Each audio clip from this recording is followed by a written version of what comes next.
in order to be a good wedding photographer, an accomplished wedding photographer, you have to know what's coming next. It's never about what you're shooting in that moment. It's what's coming next. Welcome to the SheClicks Women in Photography podcast.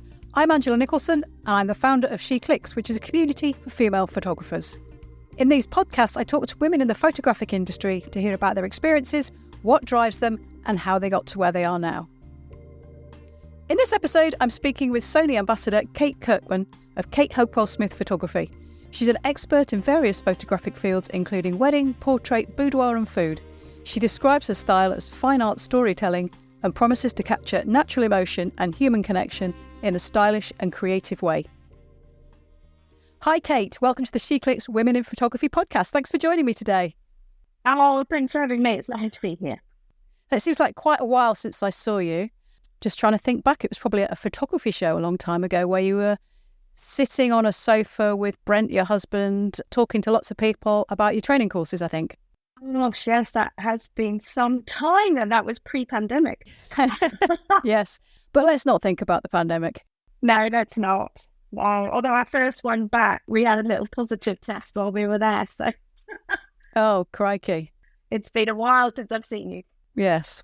Anyway, I'd like to start by asking you how you got to being a professional photographer, because like a lot of photographers I've spoken to, it wasn't your original calling. You actually went from another career into photography. And how did that work for you? I think it was a very typical change in the sense that I was in London working in media and kind of branding and advertising. Loved it, but wanted to start a family and did that and wanted to be a full-time mum for a bit. And at the same time moved out of London. So two fairly major life changes, and found being full-time mother pretty full on. I think the hardest job I've ever done. And I had to start thinking about the future and what that meant work-wise, because I knew that I was never going to be a full-time mother for the long haul. And I was really faced with a decision, Angela, about going back on the commuter train to London to continue that career. Yep. To try and do something a bit suited to family life. And in parallel to having to make that decision, I had been bought a camera for Christmas, a little D8T, a little Nicholson, and it was very much my hobby to run alongside full-time motherhood. And people were just saying, why don't you try and do something with photography? And I just thought, why not? And interestingly, I wasn't so much worried about running the business side, which is huge, because I had some experience with that. I was much more concerned about being a better photographer. So I then spent a year training and learning and building the business before launching and just thinking, well, I'll give it a go and see what happens. So had you done much photography as a hobby before then? No. Was it a very conscious, I've got this camera and I'm going to become a professional? I know it sounds crazy, and it is crazy. But no, I had done a lot of painting and I'd done a history of art degree. And so I actually had a really solid grounding in visual arts and composition and colour theory, and ironically, all the things that help to formulate imagery without the technical knowledge of a camera. And for me, it was about that. It was about understanding how to create what I wanted using the equipment. It was never about the kit or the photography for me. It was about the end result. So, and I realised very quickly how much I didn't know and just focused on filling those knowledge gaps, really. Yeah. But so I guess you were swapping your paintbrushes for a camera and just trying to produce something that was the same kind of thing, but with a different tool. Yeah, totally. And I still very much am drawn to very painterly work and quite, figurative work. So working with people and with form. And it just really was incredibly fast way to achieve what I used to spend hours and hours doing in a painting. And I understood how I wanted to work with light. I just didn't know how to make the camera do it. Yeah. So it was very much about, for me, I've never been obsessed with kit. It's only ever been about enabling me to create something rather than, this lens or that lens or, and I think a lot of women are like that anyway. Yeah, I'd agree. And I was thinking, about this just the other day, actually, that photography, when you come down to it, I mean, there are lots of buttons and controls and great long menus on cameras, but actually we're talking about shutter speed, aperture, sensitivity or ISO, which are the basic things you had with film photography, and then white balance, so sort of like the colour, the look. And they're actually quite straightforward to understand. The problem is that they just use such weird numbers. So, you're talking about f2.8. What does that mean? And 1,000th of a second, 101/25th and stuff like that. It's kind of, those aren't intuitive. And I think it's that is the stumbling block for a lot of people, isn't it? Yeah, exactly. You said it's counterintuitive and reminds you of physics, which it is. Yeah. And often women then try to understand it properly and use the auto features of the camera to their advantage, which, I did. And there's nothing wrong with that. But when you begin to learn how you like to shoot light, then for me, that's generally not the way the camera does in auto mode. It's absolutely the opposite of that. And once I realised that I was constantly having to use exposure compensation, like size and aperture priority, constantly compensating either direction to achieve what I wanted, I soon realised that I needed to understand this better and get working manually. Otherwise, I'm just slowing myself down. And also, there's this great obsession in the industry, mainly with men, about histograms, perfect histograms. And we spend a lot of time when we're training saying there is no such thing as a perfect histogram. And yes, I had a guy, we were actually training Sony and cameras to shoot video recently, and there was somebody who was very much like that, and I said to him, have you ever looked at your histogram when shooting in snow conditions? And he just kind of looked blankly at me, and I thought, you see, that didn't really, this is the problem. I think people get fixated on reading something or some small element rather than having this kind of bigger picture understanding of how to make the camera work for you. Yeah. I remember I was doing a little sort of talk about the basics of photography one time, and I just sort of said, basically, it's all fractions. That's where it gets confusing when it's an F and a slash, and because it's a fraction. And somebody came up to me afterwards and said, my God, that makes so much sense. I think sometimes you need to just hear things being said in a different way. And I remember when somebody gave me a sort of, I don't know, it was like an hour or 2 hours tuition on the basic controls of camera, and he sort of explained aperture priority and shutter priority and what they all did and everything. And I pointed at the auto. So what does that do? And he said, well, that estimates it for you. And so I was like, so it does everything? And he was like, yeah. So I just looked at him and turned it to auto and walked out the room. But, it's an obvious reaction, but you really have to kind of go through the process of learning what aperture does and what shutter speed does. And one day you might think it won't, but one day there's just something connects. Oh, right. Now I've got it. And I think it's when you actually choose to take control of everything, including the light. Yeah. Rather than, for me, I realised that I was location-led or people-led. So I'd be attracted to the location or the person rather than understanding that you need to start with the light. And then where does that take you in terms of location, and what does that mean you ask somebody or gently direct someone to do to enable the best light? And I think once you realise that understanding the camera and the kind of technology side of it better is only going to make you more creative, that's when you maybe have an appetite for it. And when you got to that point, was that when you started using flash? Yeah, quite quickly. But also I think if you shoot weddings or families, you very quickly realise that you don't necessarily get to choose the perfect time to shoot, and you very rarely in this country get the perfect lighting conditions. And when you're working on location, you almost never get the perfect location conditions. So it's constant compromise, and that's what I say. Brennan and I do is we just problem solve from start to finish, whatever the shoot we're on. We very rarely work in fully controlled environments, and in fact, those are probably food photography. We tend to fully control it, and then there's a lot of work setting it up and getting it right, and then the actual shoot is very straightforward and very easy. And it's the opposite of how we tend to work with people. And this is it. Once you understand that that's your job, over and above everything else, is to problem solve, and at a wedding, incredibly quickly, then you realise how important it is that you understand your kit and have to hand any additional elements that you might need, because lighting at weddings is tough. It's really tough. And even if it's the summer or the winter, it really doesn't matter. And all I'm ever doing is trying to create the best light that I can. And if I can go to a wedding and only use ambient light, then of course I'm going to do that. You know, I'm still fundamentally a lover of natural light, but I also understand that it rarely plays to my advantage from start to finish on a shoot. Are there ever any times when you're at a wedding and you can see that the really nice light is coming, but the couple are, I don't know, doing something, maybe they're cutting the cake. You've got the cake cutting pictures, but they're still cutting the cake, and you know that the light is going to come really good outside by the fountain, and you just kind of, do you ever have to restrain yourself from rushing in and saying, come on, got to go and get this shot? Or do you just go for it? When we were at Ashridge, and the couple, they talked very much about wanting golden hour. Not everybody gets it. And they had it. And so I basically know the window of opportunity around what has to be achieved in terms of the wedding schedule.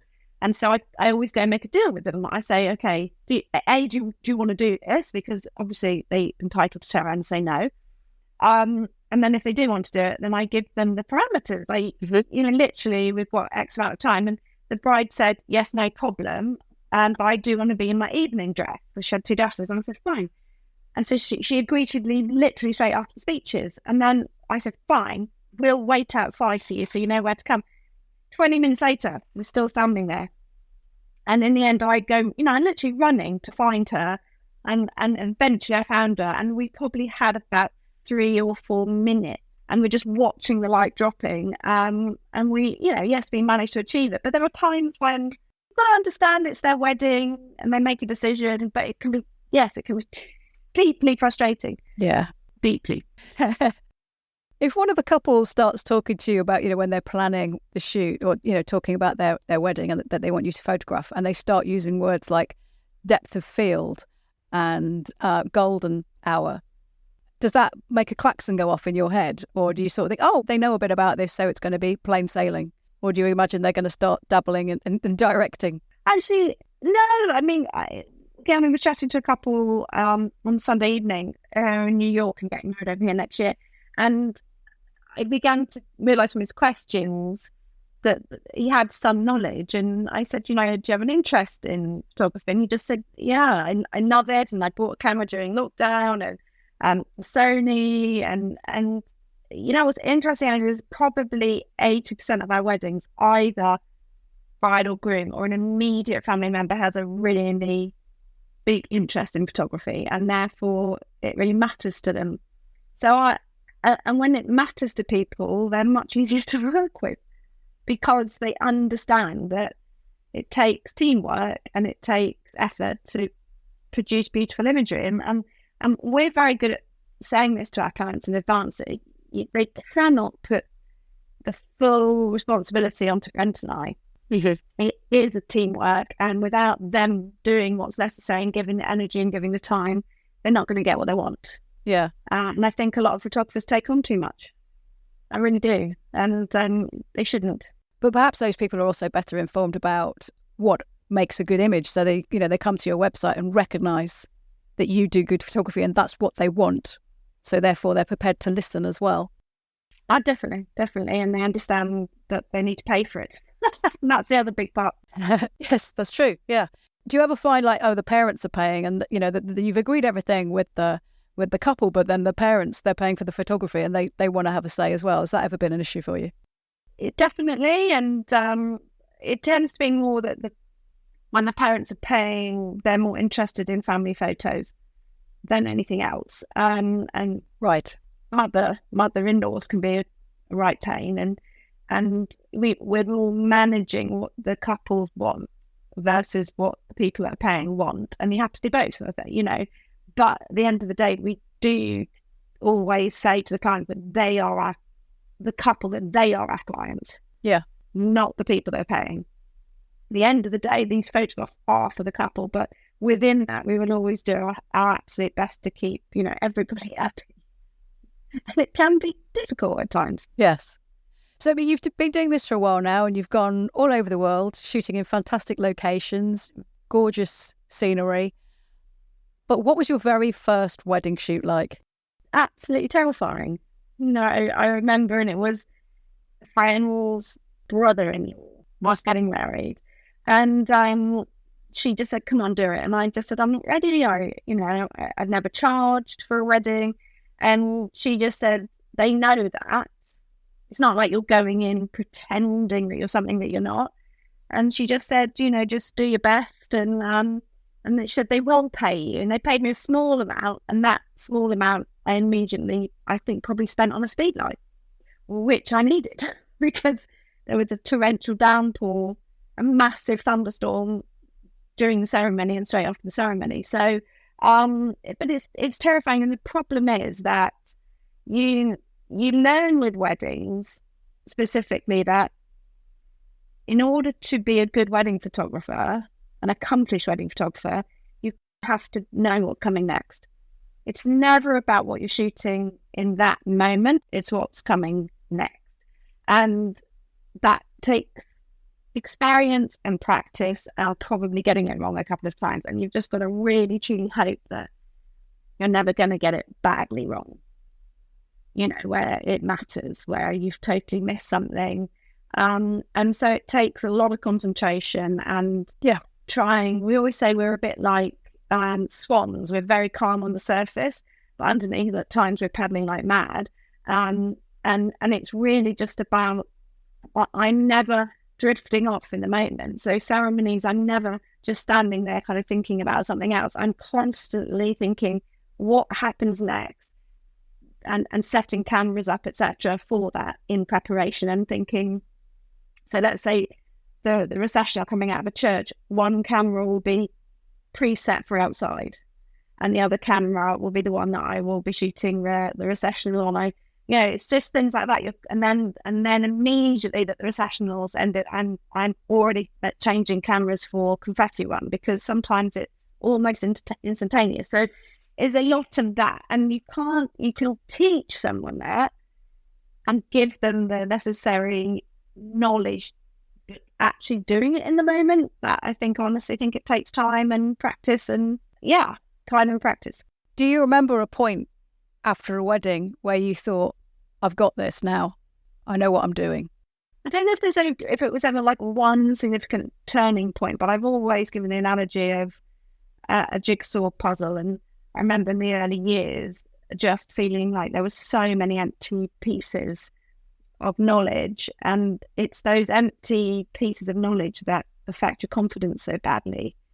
And again, what I used to do in the past was I'd want to go to the venue super early, probably even go to the venue in advance and walk around and make decisions and think, okay, I'm going to do the group photos there, and I'll do this here. And you learn with experience that that's really a nightmare. You must not do that, because you can't rely on weather and light. So actually walking in with a plan is counterproductive to your confidence, because if things then unravel, schedules change, people decide they want to do something different, that's where it comes to compromise, problem solving, and being able to work very quickly. You're better off walking in just thinking, I can deal with whatever is thrown at me. That is where people should aim to be with photography. And it doesn't matter what they're shooting, unless they're doing it for pleasure. If they're doing it, being paid, and it's absolutely, a job, then you've got to work out what's going to throw me, what can I not currently deal with, and how do I go about getting that knowledge? Because the more knowledge you get, the more your confidence builds, and then you can go into any shoot thinking, I've got this. And we've been at that stage for years now. I don't worry about shoots anymore. I don't worry at all. It doesn't mean I don't go in apprehensive. The apprehension would be the people, or the weather, or there'll be something that was going to make it harder for me. But I mean, Brent and I go in with an arsenal of kit. We are absolutely good boy and girl scouts in the sense of being prepared. We have a huge amount with us now, but we won't necessarily use it. So I was going to ask, how many cameras do you personally use at a wedding? Because you said you had them with different setups. Do you just use 2 or do you have more than 2? 2 on me, physically, for photography, and for video, we'd probably run 5 cameras if we're filming a wedding. Wow. Yeah, it's a lot. And is it just you and Brent? No, now under by Lumiere, there's a team of 4 of us. We've got Elizabeth and Mark who work with us, who we've trained, and we're even now at Ashage. Well, actually, any venue now people can choose to have Brent and I leading the photography, videography, or both, or they can have Elizabeth Mark. So it means that we've got different price points now, but we still all shoot Sony, same style, use Rotolight. And yeah, it's just giving clients a bit more of a price differentiator. And actually, Brent and I are beginning to slow down slightly after 15 years of doing this. That sounds good. That's the idea. I had visions of Brent running between 5 different cameras. Well, the good thing about video, of course, is that you need stability. So actually, certain cameras will just be knocked off for a ceremony, and their only job is to get one particular angle or moment. So Ashley, there's one shot of the bride coming downstairs with her dad, and one camera will do only that because it's such a vital scene, but we're not going to put someone in that spot for the whole ceremony. So that's why you need more than you do with photography, because you just move with photography. What is it about wedding photography that draws you? What got you into it in the first place, and what keeps you shooting it? For those of us who didn't maybe go to college to study photography, didn't do a degree, haven't done an apprenticeship, it's a pretty straightforward entry to market.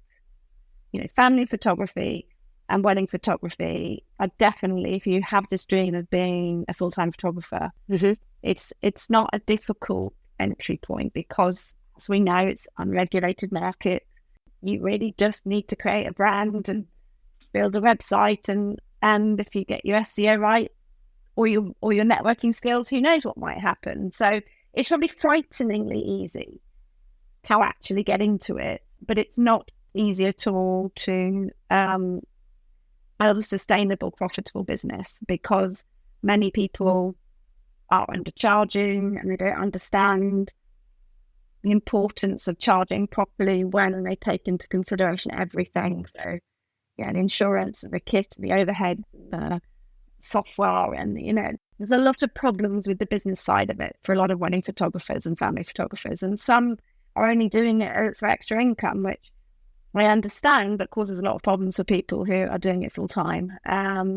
So it was an easy way for me as a mum to have a go without investing a huge amount or totally retraining.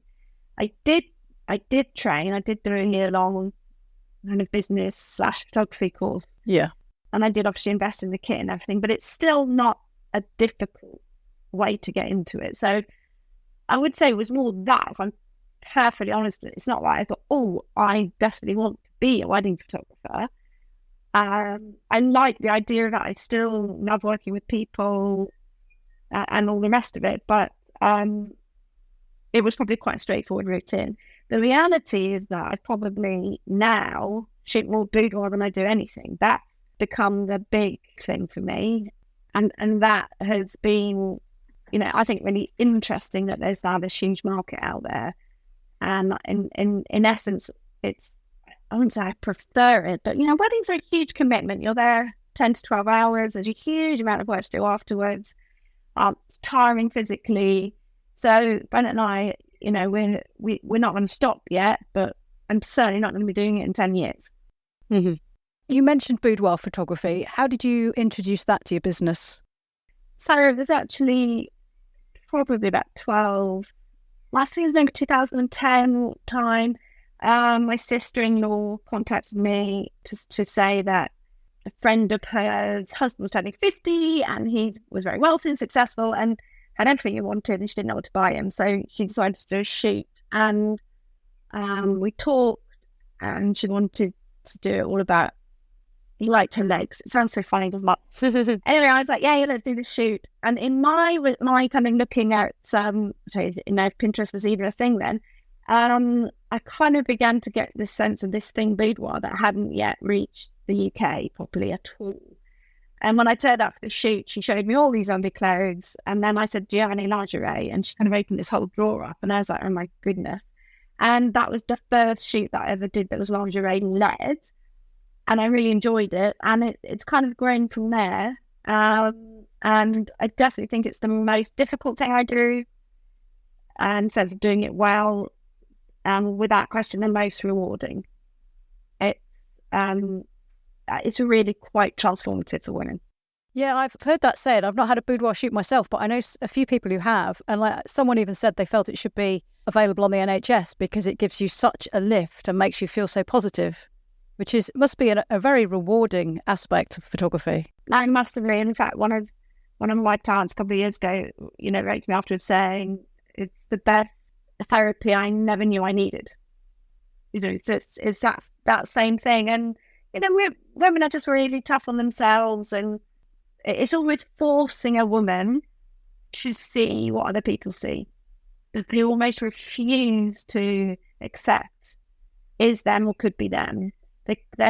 When they see the imagery, they can't really deny that maybe that's what they can look like and do look like, and that the people that love them know that they look like that. And it's just, it really can change how a woman perceives herself and behaves, and it's big. It's like a really big thing, I think. Yeah.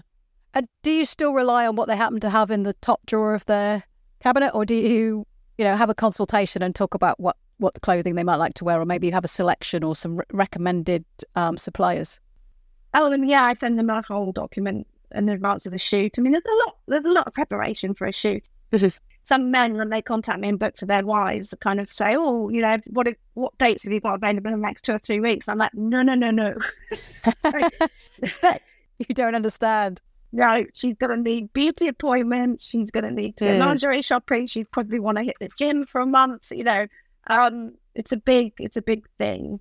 Mm-hmm. And but I have like lots of bits and bobs over the years that come into that get used on shoes. And it's like robes and shoes and that kind of thing. And but I take it very seriously, because we all know that if a woman sees one bad photo, that photo is the photo they remember, not the 29 lovely ones. A woman's self-esteem is such a delicate thing. Some of the boudoir stuff I see, I think it can do as much good as it can probably do damage. Yes. It's good that it's getting the recognition for the effect it can have on people. I think that's really, really good. But you also do teaching. Now, I know you're moving more towards one-to-one mentoring rather than sort of teaching courses or classes with groups of people. But again, why did you move into teaching, and how did that come around? It was Brent, as any change in my business often is. We're this incredible kind of team. We're very different on a business level and how we function. But I'd mentored and taught early times in my career, and then when it all got crazy busy, stopped for a while, and it was kind of Brent that said, whenever you do spend time with people, educating them, it has it's always been like boudoir. It has a very transformative effect on them, because I think as a woman you communicate differently. You don't overcomplicate everything, and you just bring it back to the end result rather than the physics of it all. Mm-hmm. It was also at the time I was doing a lot of online training platforms were really growing, and we kind of looked at online training, and then Brent said, I think the strength of what you do is in being able to talk to people properly and not just talking at them. And so he said, why don't we start training from home? We live in central England, and the house is got kind of good setup. So he said, let's just give it a go, and let's just start with a course which people need. And so the first one we ever really did was the Learn to Love Your Speed Lights. Yep. Which we ran for 2 or 3 years, always full. And by full, that was 8 people. I mean, it's not, because we kept it very small. And I managed to literally get people to love their speed lights. And that actually was a big thing, because still so many people just hate them and scared of them and all the rest of it. And again, it's a bit like boudoir. I think, people say, is wedding photography really rewarding? Mm-hmm. Sometimes.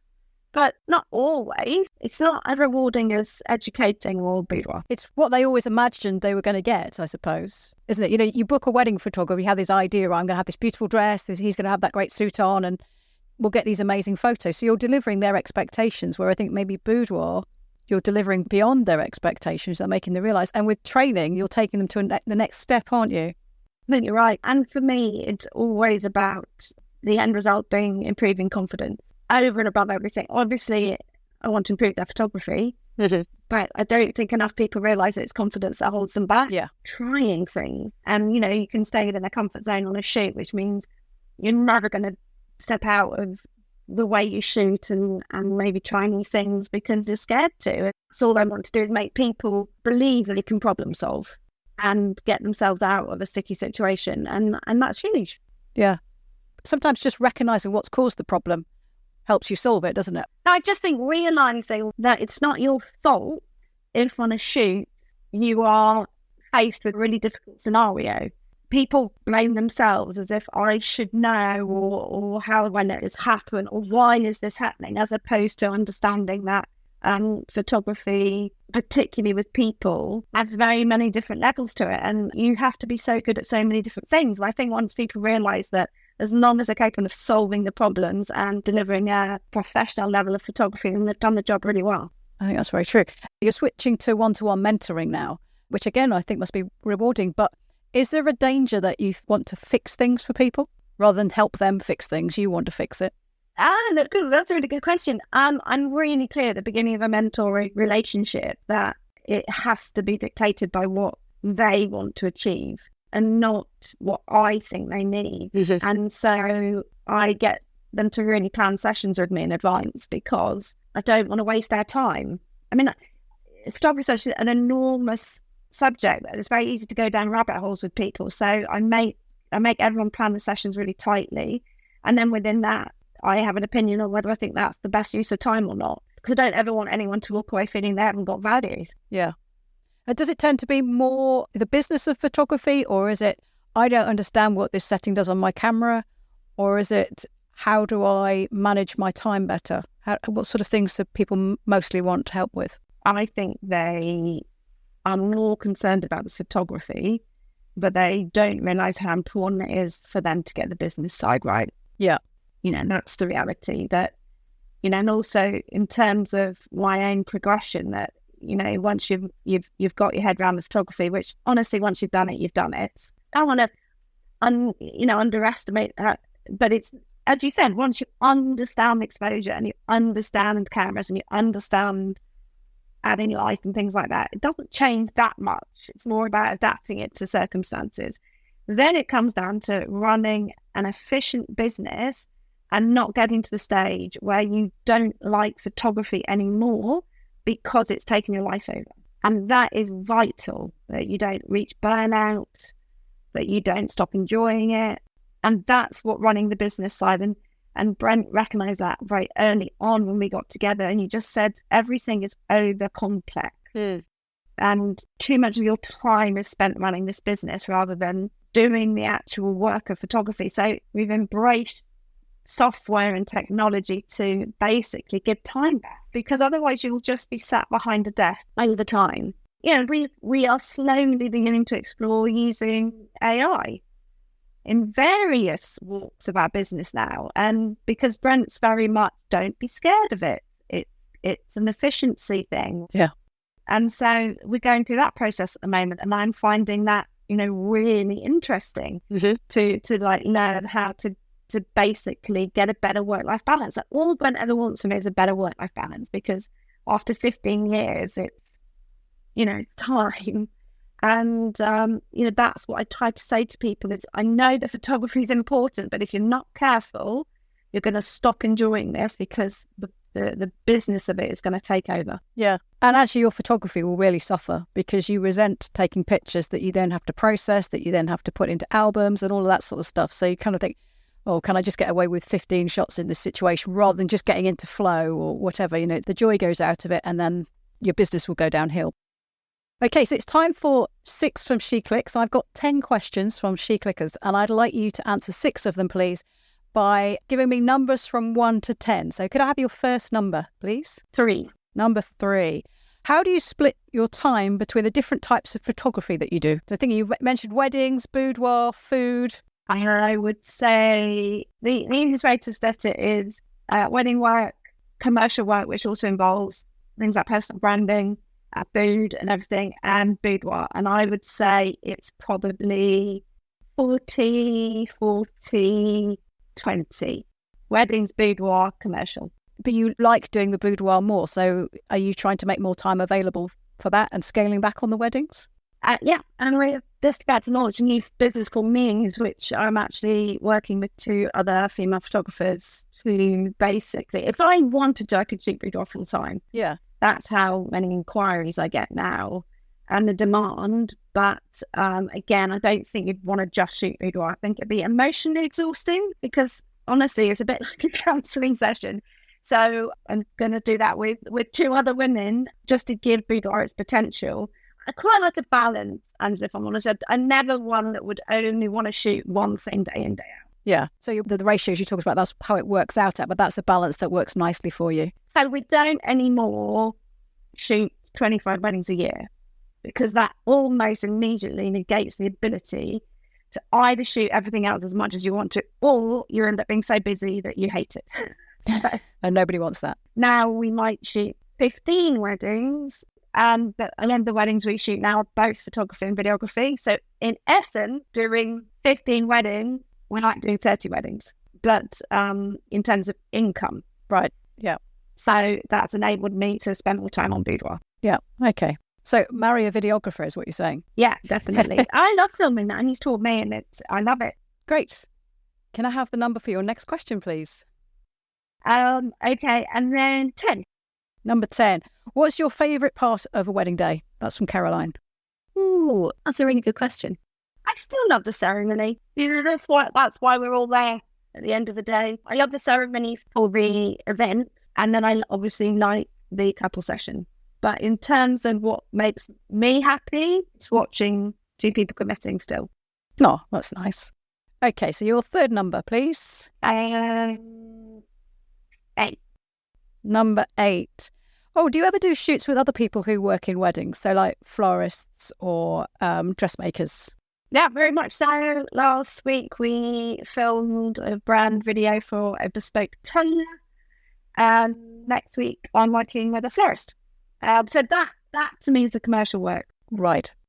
It kind of sits under the commercial work, but yes, absolutely comes through the wedding industry. And a lot of weddings are very good. If you're wanting to get into wedding photography, establish yourselves, then offer your skill. You know, you have this amazing content that everybody needs. So be generous with it, be generous with your time, and you'll be amazed what opportunities it opens up for you. I've always said to people that, you know, we're in a position of strength with photography and videography, and it's such an easy way to get, to build connections and network, basically. Before we move on, I can't help pointing out that was a lovely bit of bird song in the background there. Have you got a canary in your office? No, we are in the garden. It's a garden office, and the doors are open. Quite warm. Oh, it's lovely. Okay, can I have another number, please? Another number, so 5. Number 5. Oh, what would make you pick up your camera after work? That question's from Liz. Not a lot.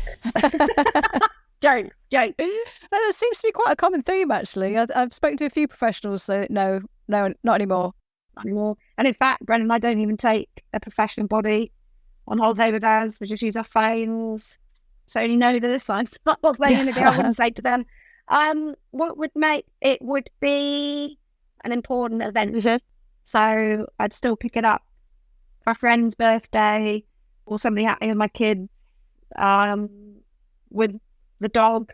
You know, when the memory matters, put it that way. Yeah. Because I hate everything being on phones. Yeah.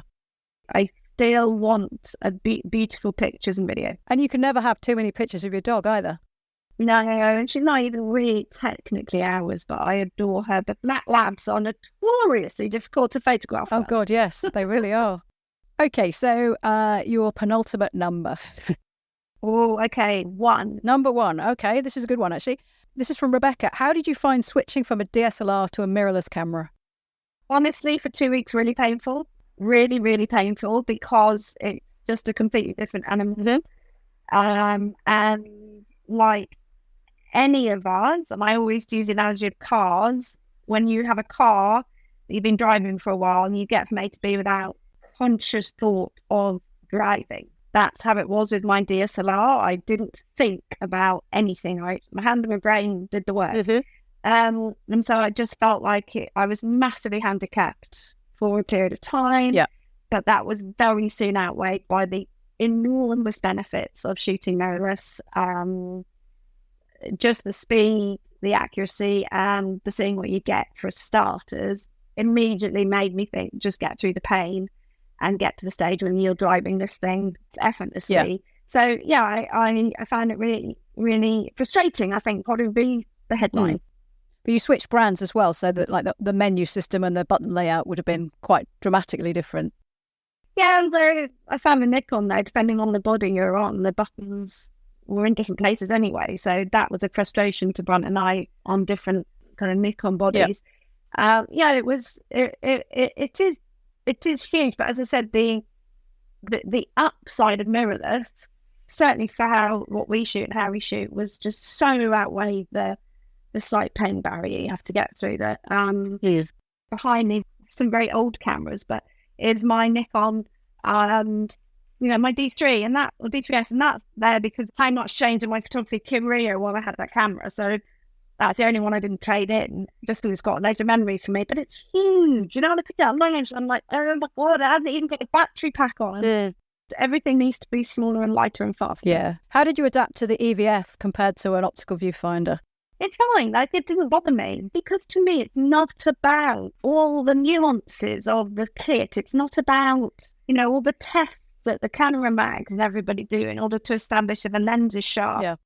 I just don't care. I care about the end result, not the process of the making. And so it honestly just doesn't matter to me. And in fact, I am a left eye shooter. Now, this is an interesting one for some of the SheClicks ladies. I don't know if they've ever thought about it, but I am strongly right-handed and I'm a left eye shooter. And with DSLRs and in fact using a viewfinder, you actually disappear behind the camera completely. So I found mirrorless and the accuracy of the autofocus system and IAF and everything with Sony enabled me to bring the camera away from my face. And now, unless I'm outside in very bright conditions, I never look through the viewfinder. So I actually rely on the LCD screen. Oh, that's really interesting. Because I had no peripheral vision. Right. I'm a left eye. If you're right-handed and left eye, it shows signs of great creativity. And for people who've never thought about it, all they need to do is create a little square, have a stationary object in front of it, and then they just need to close each eye, one after the other, and the object will move on the weaker eye. And whichever it moves less / doesn't move at all, that's your dominant eye.